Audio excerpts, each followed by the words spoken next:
Shalom, kita berjumpa lagi dalam siri Renungan Harian.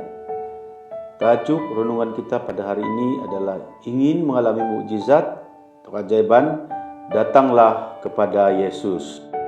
Teks kali ini diambil daripada Mazmur 77 ayat yang ke-12 berbunyi demikian. Aku hendak mengingat perbuatan-perbuatan Tuhan. Ya, aku hendak mengingat keajaiban-keajaiban-Mu dari zaman purbakala. Mujizat-mujizat yang tertulis di dalam Alkitab bukanlah cerita fiksyen pengantar tidur, tetapi merupakan kisah nyata sebagai bukti bahwa Tuhan yang kita sembah adalah Tuhan yang ajaib dan berkuasa. Mengapa Alkitab mencatat tiap-tiap kejadian secara detail? Supaya kita makin kuat dan teguh dalam Tuhan. Mungkin ada yang berkata, itu kan terjadi di masa lalu dan tidak mungkin berulang, karena zaman sudah berubah. Saya ingin tegaskan, dunia ini boleh saja berubah, tetapi kuasa Tuhan tidak pernah berubah, kekal untuk selama-lamanya. Langit dan bumi akan berlalu, tetapi perkataanku tidak akan berlalu. Demikian dikatakan Yesus dalam Matius 24 ayat 35. Dan Yesus Kristus tetap sama, baik kemarin maupun hari ini, dan sampai selama-lamanya. Dinyatakan dalam Ibrani 13 ayat 8. Meski dunia penuh pencobaan, kita orang percaya menerima kerajaan yang tidak tergoncangkan.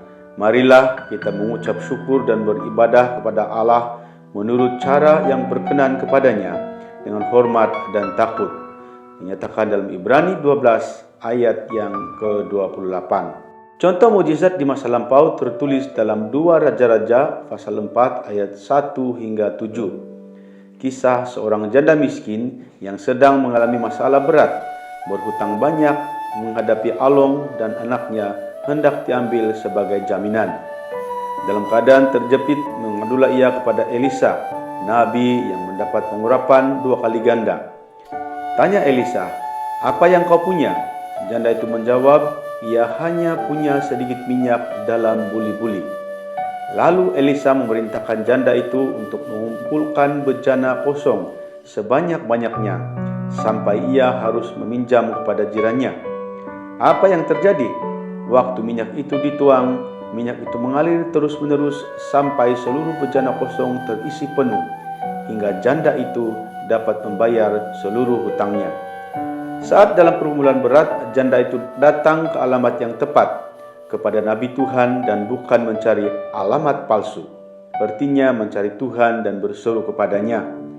Saat diperintahkan mengumpulkan tembikar-tembikar atau bejana-bejana kosong, janda ini pun taat. Inilah iman yang hidup, yaitu iman yang disertai perbuatan. Akhirnya, ia pun mengalami mujizat luar biasa. Yesus adalah sumber mujizat. Datanglah padanya dengan iman, pasti ada pertolongan. Semoga Anda terus menyaksikan mujizat Tuhan untuk hidup Anda, keluarga, dan negara ini pulih dari wabak corona. Demikianlah renungan firman Tuhan pada hari ini. Shalom, Tuhan memberkati.